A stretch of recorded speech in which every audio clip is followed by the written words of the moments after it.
This podcast episode was originally recorded for the Healing Souls podcast and is being refurbished for your enjoyment. Hello, and welcome to Healing Souls podcast.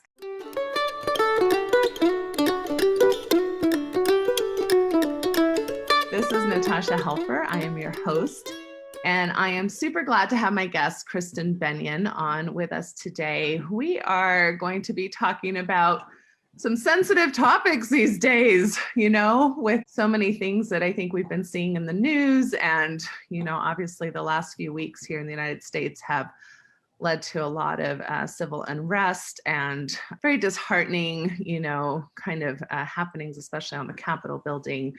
And it's interesting, we were talking a little bit about how we're going to approach this topic because it's so sensitive these days, how as psychologists, on the one hand, we're all about bridging divides, relational health. How do we, do a lot of what Biden was talking about yesterday with unity, driven kind of ideas. On the other hand, whenever there's, kind of human behavior that we're concerned about, there's a psychological, kind of explanation or research that goes into that. And it's important, I think, to be able to talk about these topics without necessarily automatically seeing it as divisive, just the fact that we're going to talk about them. So I'm hoping that that's the spirit in which we can have this conversation tonight. Hopefully our listeners being willing to just kind of see what we have to say. But before we go much further, I want to introduce Kristin. So hello. Hello. Kristin is joining me from Utah, and she is a dear friend of mine. We know each other, several years now, probably like 5 or 7 years now that we've been networked together, and we met through our association as sex therapists in our kind of journey as being sex therapists.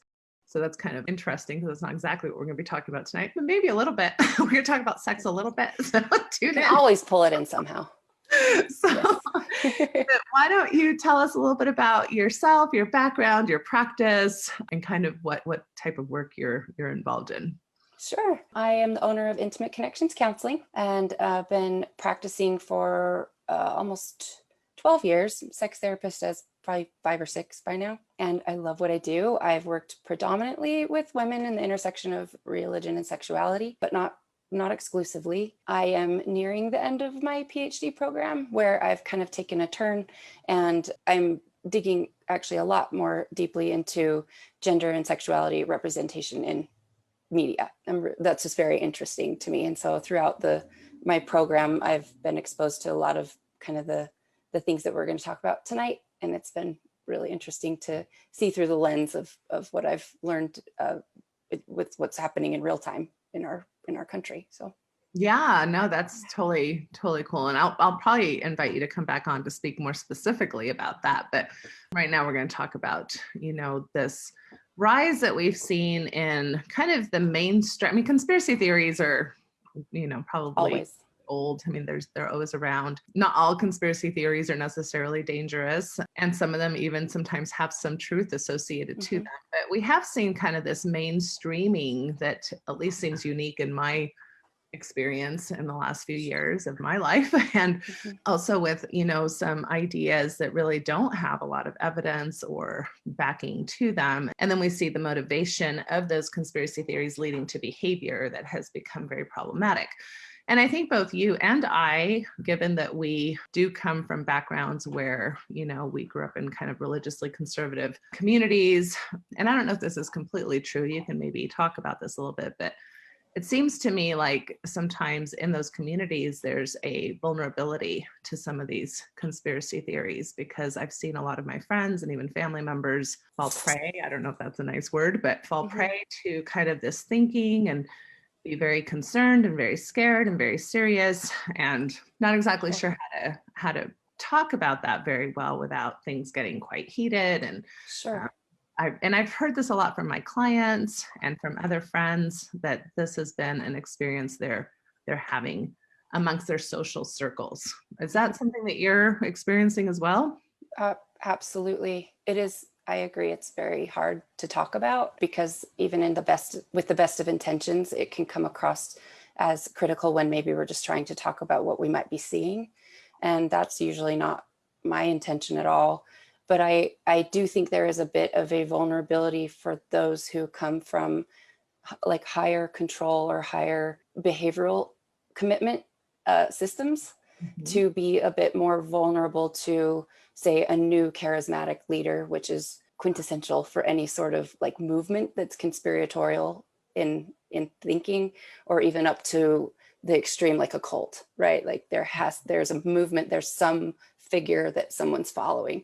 And so it just makes sense to me that if you come from a background where you're used to kind of outsourcing your authority, or thinking, maybe not fully outsourcing, but thinking at the end of the day, I don't have all the answers, someone else does.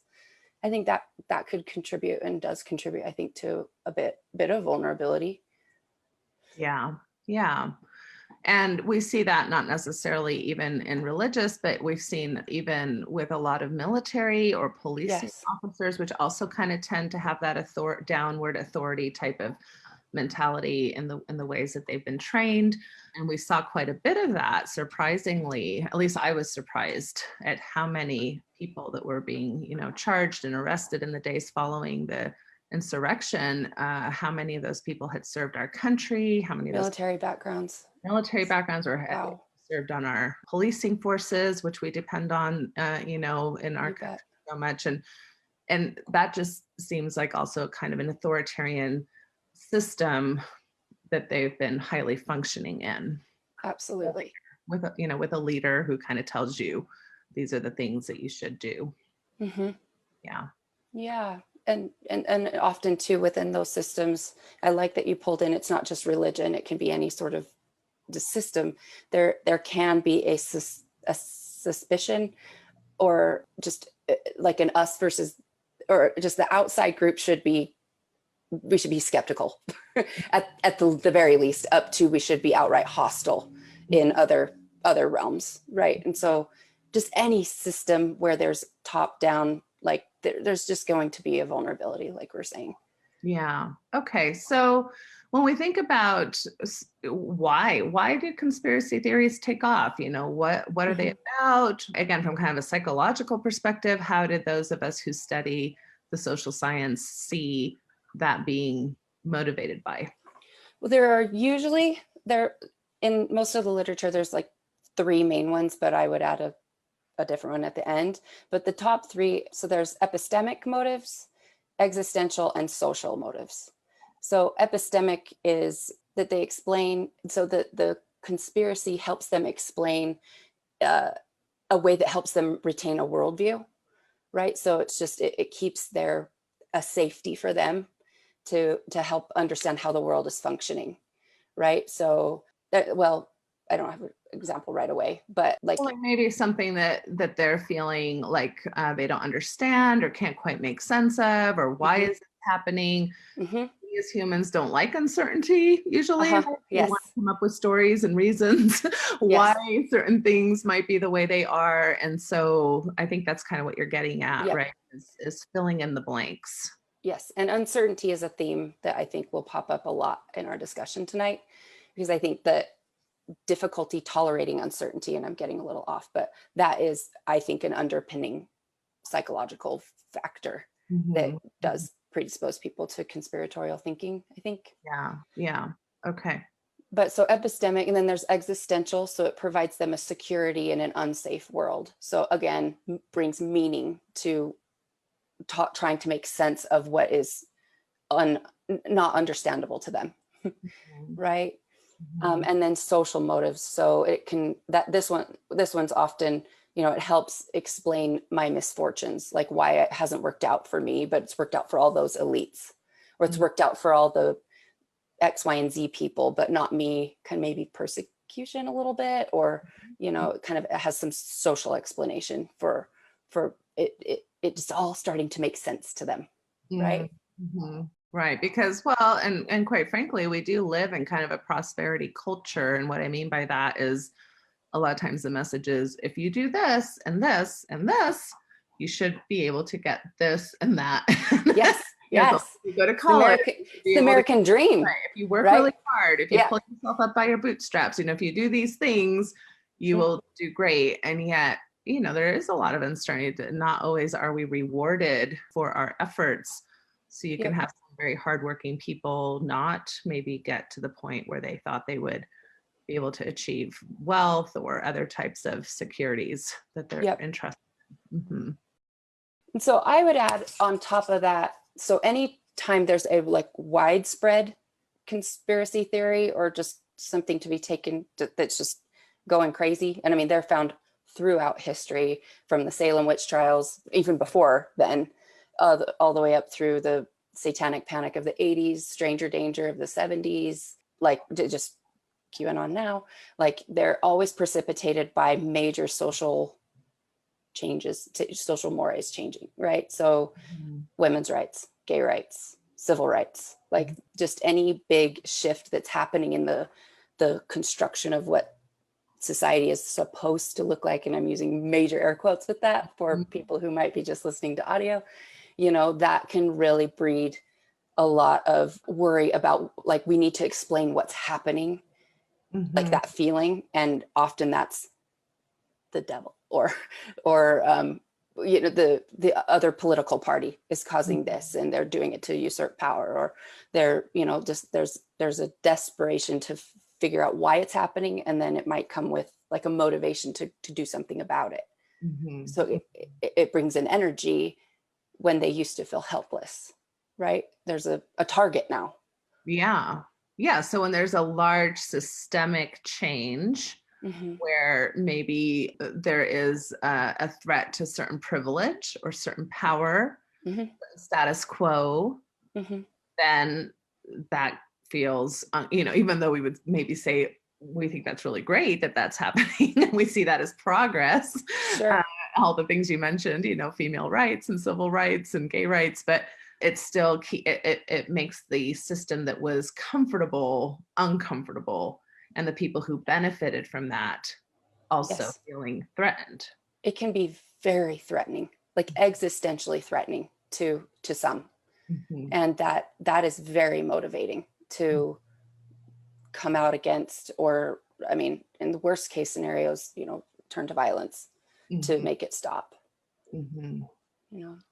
Right, which is why we're talking about this. A lot of people might say, well, who cares what people believe? But beliefs lead to actions, they lead to policies, they lead to groupings, they lead to all kinds of things, as we have seen, that can be quite, that can really put a lot of people at risk. And that's really difficult to watch. And I get the argument. I mean, there are some conspiracy theories that are harmless, like whether we landed on the moon, or like, I mean, there are just some that are silly and just almost even fun to talk about, because it's who really at the end of the day cares, but there is this breaking point where it can turn into absolute harm. And like, take, for example, the satanic panic of the 80s. Do you remember? Where it was a lot of daycare workers were charged with the most horrific thing, which is usually at the core of a conspiracy theory, which is pedophilia or like harm to children, right? And I mean, like at least decades they spent in jail, which was ultimately proved to not be a thing. Like there was no evidence at the end of the day. I mean, people's lives can be ruined by like wildfire conspiracies spreading through a culture or a society, right? And I think we're seeing a lot of that popping up in the last few years with the current wave. Yeah, and kind of an interesting, maybe not all the time, but a lot of the time, like you mentioned, there can be kind of like a sexual theme, something to do with a sexual panic. I think you mentioned that word before we came on. Do you want to talk a little bit about why that might be the case? Like, why is sex so dangerous? It's just so related to a lot of the things we've already kind of mentioned, but big social, the way the society is structured, if those changes are made, it's usually along the lines of gender or sex, right? And or often, more often than not, and that is absolutely threatening. So we'll think about like a pendulum. It can swing. So like right after the liberation of the 60s and 70s, we got a lot of like swinging to the right, where women were asked to start dressing much more boxy in the 80s, and like much more like the ERA felt like it's just a lot of kind of clamping down, even in the legislative sense, right? And so making certain things available for some populations, but not for others, in terms of healthcare or information even, right? Like the biggest harms, I believe, come when it's made legislatively as a response to a moral panic or a sex panic. And that's why I think a lot of people get a little confused with, why are some people saying it's not like X, Y, and Z is not as bad as they're saying it is, or maybe we need to think about this a different way. It's because there are actual real harms that come through legislatively to prevent people from accessing what that I believe are their rights, you know, even through a non-legislative lens. You know, there was one of the examples that often comes up is there was a belief, you know, Pizzagate. Are you familiar with Pizzagate, which is the genesis of QAnon? I don't think I am. Well, so there was this belief going around that Hillary Clinton was running a child sex ring out of a pizza parlor I guess I didn't realize it was a pizza parlor. In Washington, D.C. And, you know, like the vitriol bubbled for so long, someone actually ended up taking a gun in there and bringing violence to that pizza site. And I mean, it's been attempted to have, you know, been burned down or whatnot even since. And so, I mean, like, there are actual physical harms that can come from things that actually don't have what we would think of as actual evidence. Yeah. Well, and when you mentioned the social factor, another thing I thought of is just the power of belonging to a group.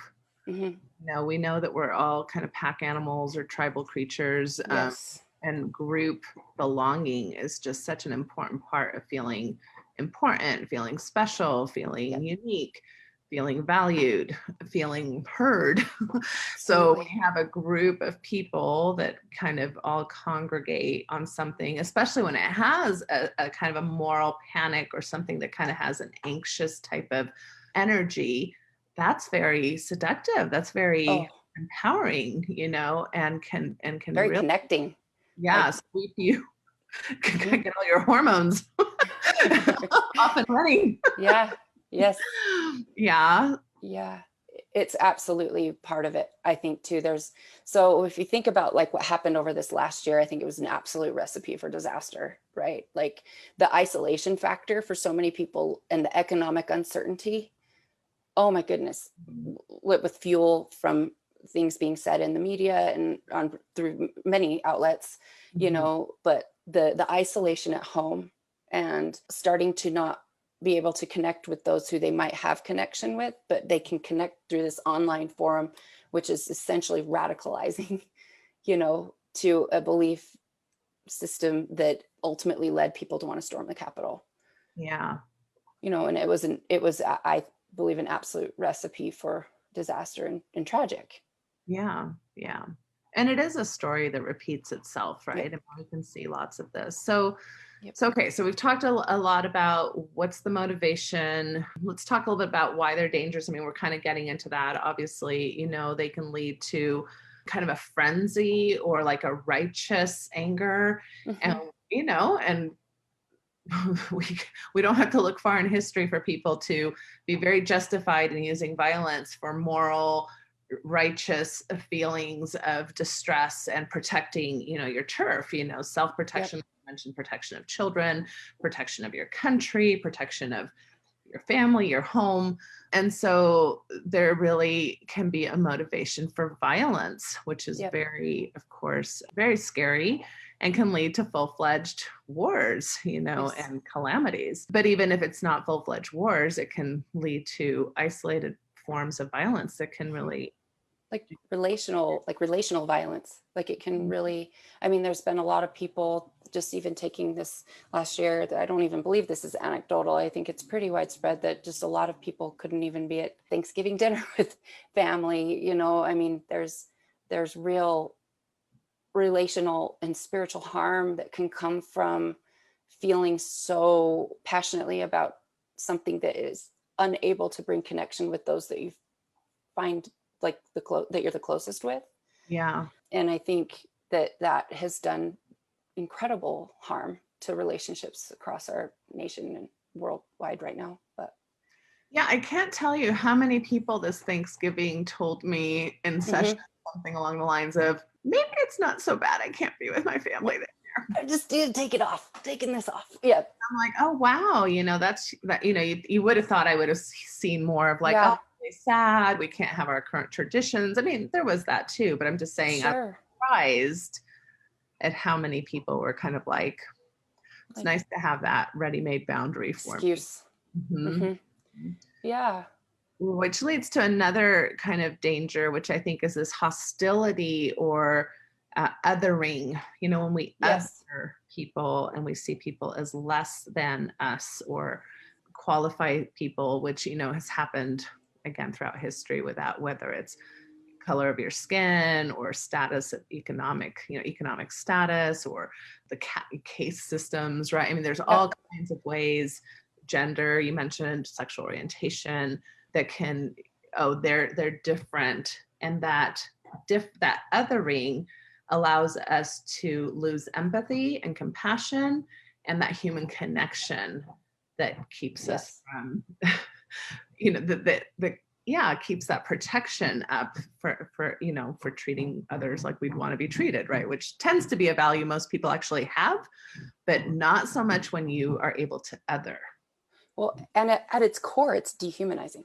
Like it's absolutely taking away the humanity of the other. And I think that's why you and I, even at the beginning of this conversation, I've done enough podcasts with you where we're always like, okay, wait, how is this going to be received? Because we care. Like at the end of the day, we do care. I don't want to other someone. That's not at my core value, but it's caused so much anxiety in our culture to even be able to have a conversation about what is going on with our training. 2020 was devastating to watch, like since a little longer than that, but it's just to see how much disconnection was happening, how much suffering was happening, how much, inability to just talk about what is happening with the country that we love so much. And so that's one of the reasons I love that we're talking about this, is to hopefully just have a conversation and hopefully we see that start changing. But yeah, and I hope that we're being clear that this isn't like, oh, you fell for this, I did not, right? Because maybe I'm not a QAnon follower, but I have had plenty of stuff in my life that I've had to revisit or rethink or, think about 10 years later going, why did I believe that? I mean, this is like human. This is human. It's human.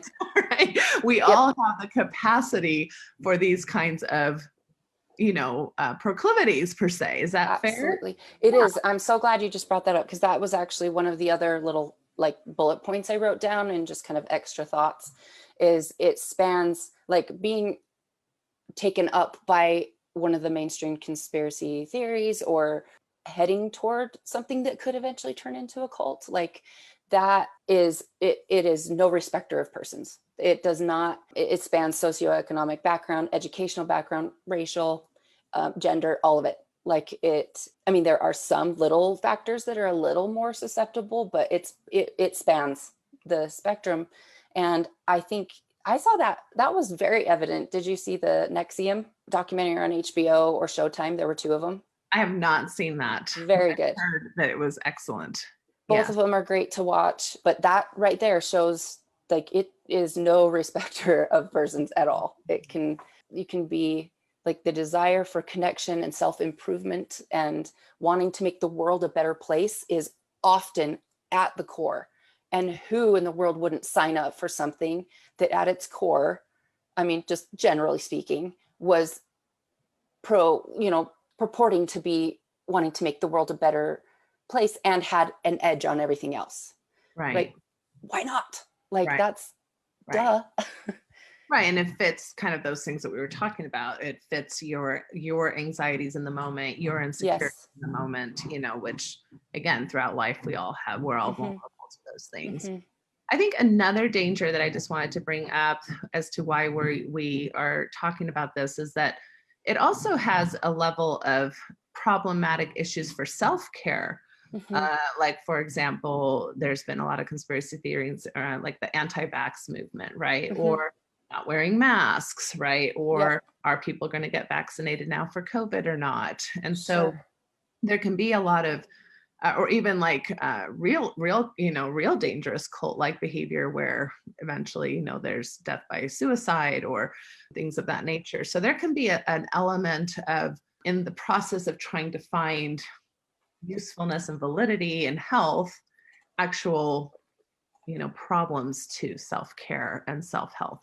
One of the quintessential markers of, if we go to the extreme, like cult-like, is that at the end of the day, the things that are being asked of the followers are not, to use your, not self-care at all, like are not meeting their needs in any way and only end up serving the system or the person at the top.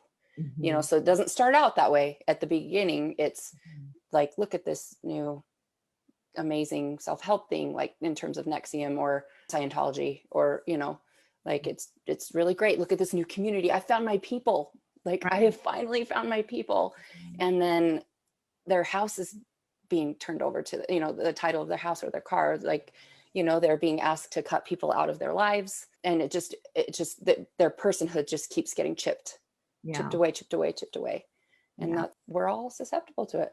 Yeah, right. Okay, so we talked about motivation, we talked about why it's a problem and why we're bringing it up. And I do think it's the ethical responsibility of people like in our positions with our type of education and training to be talking about these things, whether it's physicians or mental health clinicians.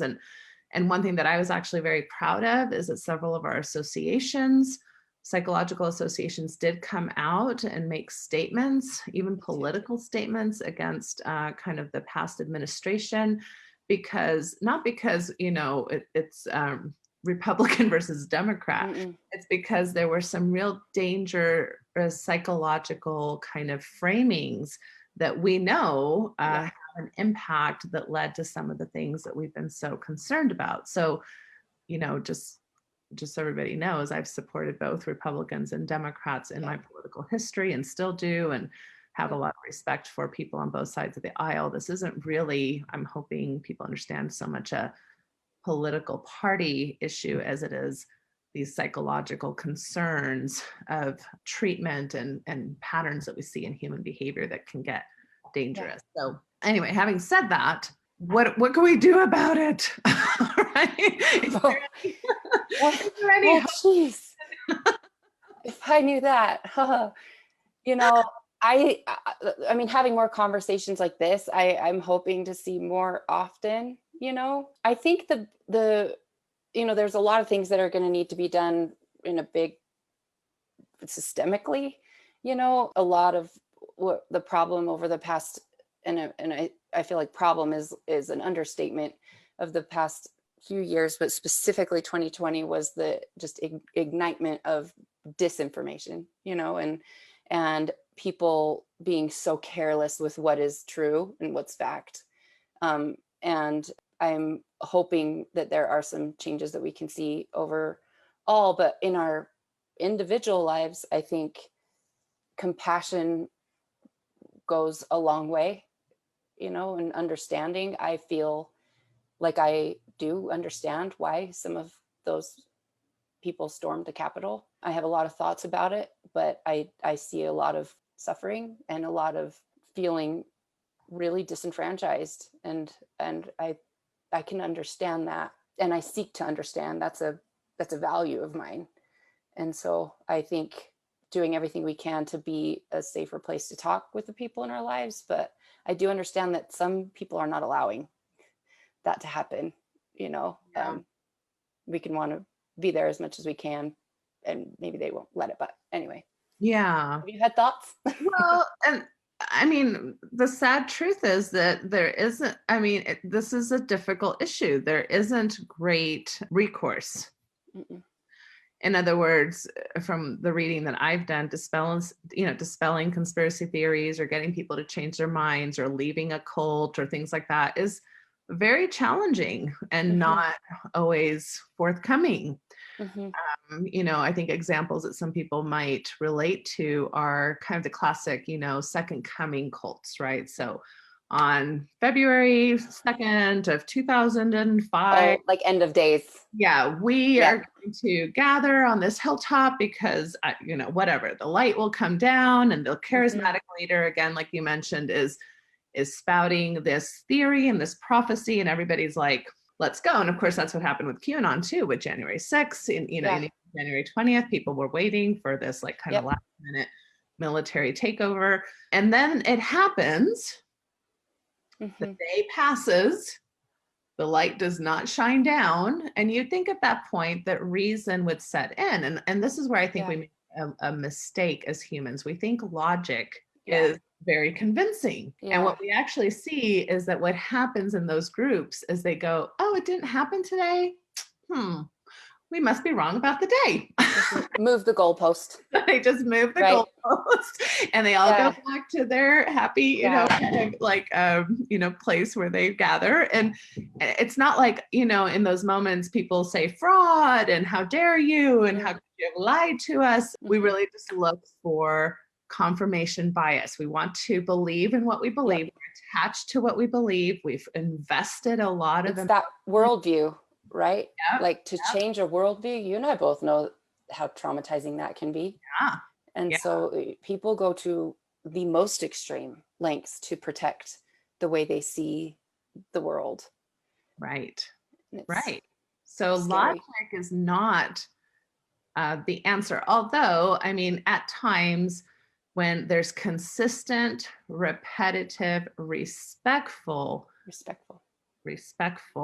evidence that is consistently put forth, eventually that's been shown to have an impact, which kind of goes back to what you were talking about, which is how do we bridge these divides? How do we sit down in these spaces where maybe I don't have a lot of respect for your ideology, but maybe I have still respect for you as a fellow human being, right? And like you said, seek to understand. And that's very challenging. Challenging, especially when not both parties are as willing to do that. Sometimes there's one party that's more willing than the other, especially thinking of families and. Yeah, especially, and I think a factor we haven't really touched on yet for those that are a bit more susceptible to conspiratorial thinking, up to potentially being susceptible to cult, like joining, is really, remember that what I was saying a little bit with the difficulty tolerating uncertainty. So the swinging to the other side is rigid. Like, I know this is happening. I know that there's a cabal of powerful people running a pedophile ring. Like, I know that because it makes sense. And like, it is, when someone's in that level of rigidity, we have to consider that aspect maybe first before trying to talk them out, because that's a pretty fixed, as you know, and we know with our training, like that, you don't come at that with a sledgehammer. Like that would go terribly. Yeah. Well, and that's the thing, is that a lot of times people think, oh, it's reason that wins out emotion. And what we know through the research and through a lot of, was it Jonathan Haidt's book? A Righteous Mind. Yes, The Righteous Mind, where really it's not, if reason was so reasonable, many of us would have a lot of the same ideas. We would all use it. Yes. But we've all had emotional experiences for which we take those logical ideas and we sift them through our emotional experiences that then, equate to what makes sense to us, and why we have the same information come at this, two very similar people and have varying results. Which makes so much sense to me. And I hate to keep bringing up the NXIVM thing, but it was the last one I watched of the kind of cult, like what happened. But it's the emotional connection and that just joy in connecting with others that was the entry point. And then they can enter in the things, those in power that are totally unethical. Just the words don't escape me to even what to label them, but just they can enter in those aspects of the cult later. because there's already been this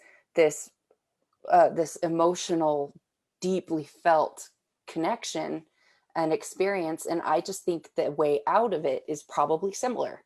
Mm-hmm. You know, it's probably that simple, actually. Mm-hmm. You know, that so if we can stick with human connection and be patient, which I know is easier said than done, but I'll still say the words, you know, it still rings true to me. Right. Yeah, for sure. Well, and I think, it's interesting because I think too, a lot of times as humans, we are kind of in between competing principles, like on the one hand, I don't think anybody would say you should always trust authority. You should always, believe each and every scientist out there, or things like that. Like, it's good to have some critical thinking skills and to challenge and to be able to ask questions. And, that's healthy, and it's good for people in authority and who have trainings and things to be questioned and to have to think about their theories and their evidence, quote unquote.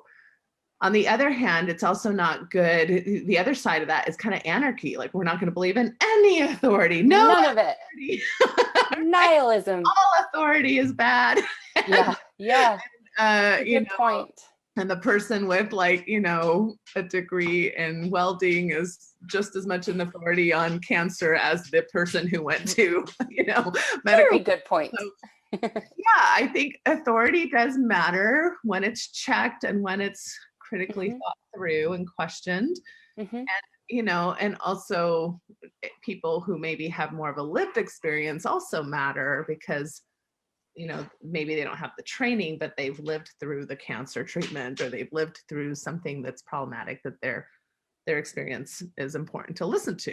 I totally agree. I love that point. I think it's very, just kind of paints kind of the complexities of what's happened politically and in our culture, just those tense points, those tensions. All right. So I think if we could just kind of maybe go through a list of things that people could think about, like just good questions to ask yourself to make sure that you're not, kind of falling vulnerable to these kinds of things. And I'm just going to share a few that I've come up with, and then kind of, brainstorm here with me. But perfect. I think it's a pretty good idea, I've learned in my so wise 48 years, to have a general mistrust of myself. I think if I'm way certain about something, that's probably a good time to go, why am I so certain about this, right? Yes, I absolutely agree with that. Am I a little bit too certain, right? So I think that's a good general way to just approach ourselves. Not that we can't trust ourselves completely, but just in general, a nice healthy dose of mistrust. I like that you said healthy, right? Because I know you and I work with a lot of similar people who like perpetually self-doubt. Yeah. And so it's like, that's not what we're talking about. You need to trust. Talking about like a healthy, generous, like, okay, I might be a little stubborn on that right now. So I love that. Yeah. So that's one thing. I also thought about, do I have a diversity of resources that's leading me to this space, Yes. Or am I just listening to one group or one type of ideology? So what do other folks have to say about this? And am I resistant to that? And if so, why? Yep. Is that fair? Exactly. And then I think the last one I had is just kind of back to your comment about rigidity is, do I tend to be somebody who has some level of flexibility? Can I admit I'm wrong? Can I say I'm sorry? Can I say, let me think about that? And which are all kind of flexible traits versus that staunch, kind of like rigid, right, no matter what. Stagnant. Absolutely. Yeah. So what might you add to the list? I know. Well, I'm like a little nervous, but I might be daring to go there. Okay. Just because there's so much. Daring. I know. Yeah. So when it comes to news sources, I just know there's a lot going on right now, but do the sources that I look to give a crap about journalistic integrity?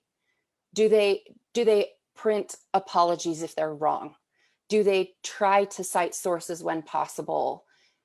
are they consistent with other news sources across that are totally and are they not? And is that interesting? Like maybe there might be a good reason that they're doing something different, but I do think that I just think there has been a real lumping in to like media is problematic. And every time someone has said that, it's like, that is too big of it's such a big concept. It's like saying the economy is problematic.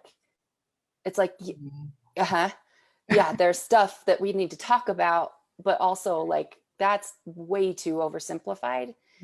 And we still need to be able to get news, or we're going to swing to more problematic isolation. And so there are news sources that are dedicated to journalistic integrity that will print apologies, or they'll, they at least pretend to care. Yeah, they'll correct, mistakes. Yeah. And then there's others that they will spout off things and do not care if it's framed in a way that is so uncharitable. And, and so I think it's important to look through that lens when we are taking in information. Yeah. Yeah.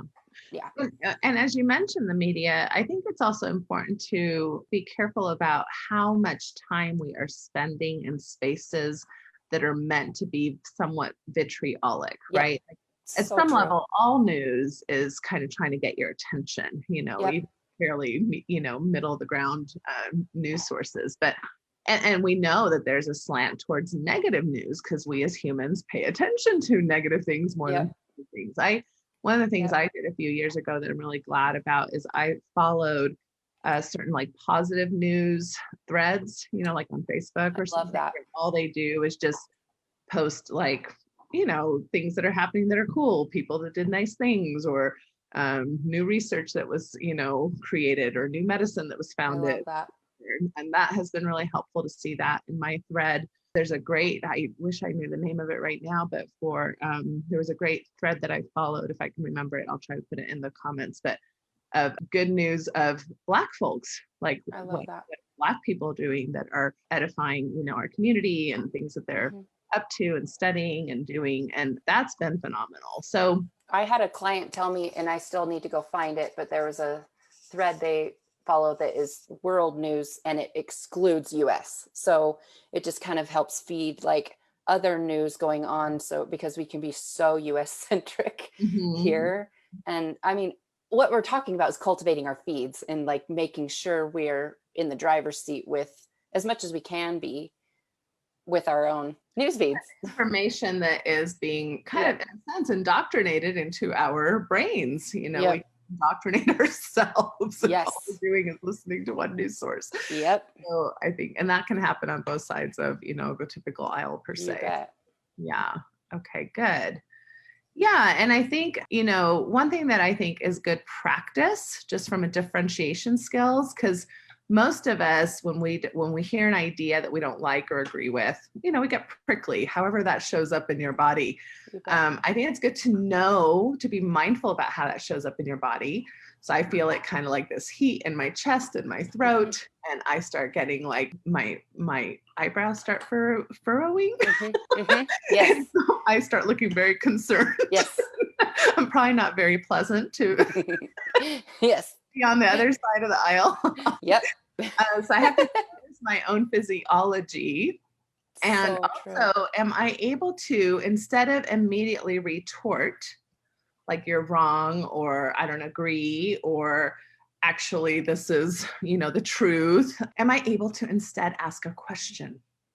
I love that. Can I practice that in my relationship? So why is that important to you? Or where are you getting that information? Or, what's meaningful to you about that? Why does that matter? Those are kind of some good questions. These are things I have to practice all the time and be aware of all the time, and it's, I think, just so good relationship wise anyway, but right now we just need more of it. Oh my gosh, I would give anything for some important people to ask me more questions about why that's important to me. And I want to I want to give that Mhm. to hopefully receive it for some, but not holding my breath. But yeah. Yeah. Yeah. Well, awesome. I know I've had you for the hour that you gave me so graciously of your very valuable time. I always appreciate and love our discussions. Me too. Is there anything that I'm not asking you or leaving off the table that you wanted to make sure we covered today? Oh man, I don't think so. I could talk about this stuff forever. And so I'm glad we're talking now. If we can talk more in the future, it'd be great. I would love to have you back on. That would be awesome, especially in that intersection of your PhD studies and what you're studying in particular with the media. I'd love to go over it. It's awesome. All right. So hopefully the takeaways from today is we're all susceptible. We're all human. Be nice. The what? Be nice. Be nice.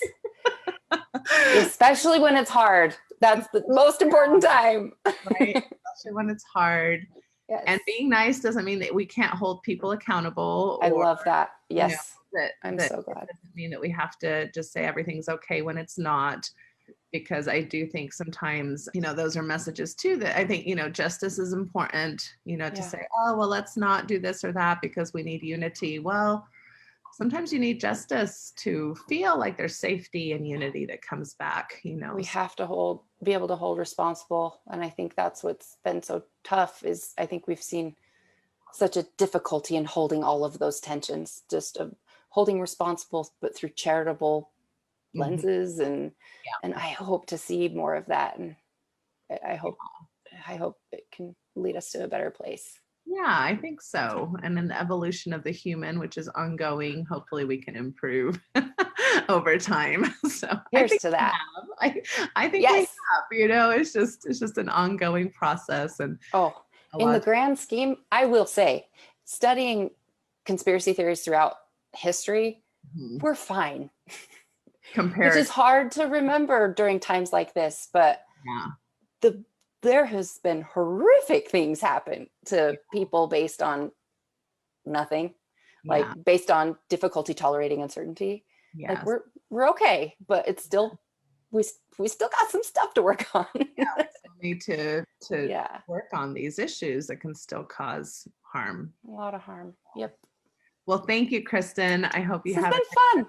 Evening, and we will definitely reconnect, and I hope everybody that's listening got something out of this to at least try to take home and a little tip here or there to practice, so we can all practice, and I'm going to commit to that as well. So me too. Thanks, Natasha. I'll talk to you soon. Bye-bye. Okay, bye.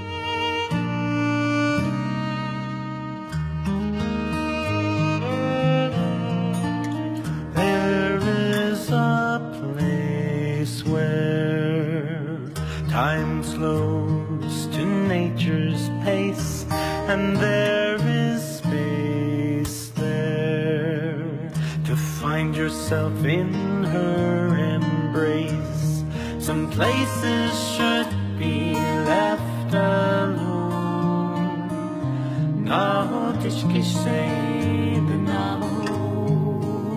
So we can always go to the homeland of the heart.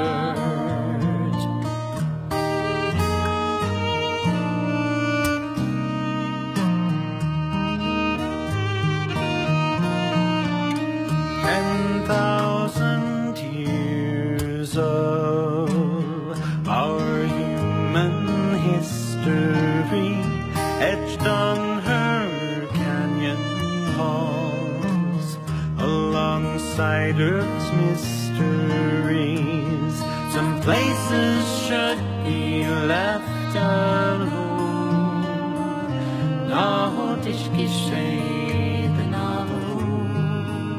So we can to the homeland of the heart, to the homeland of the heart.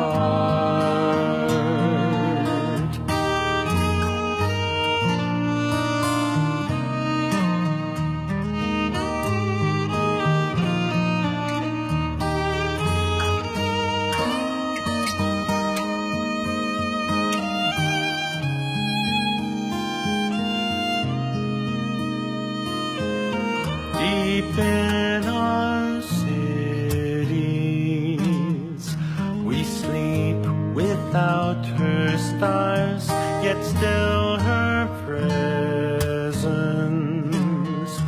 sustains us from afar. Some places should be left alone.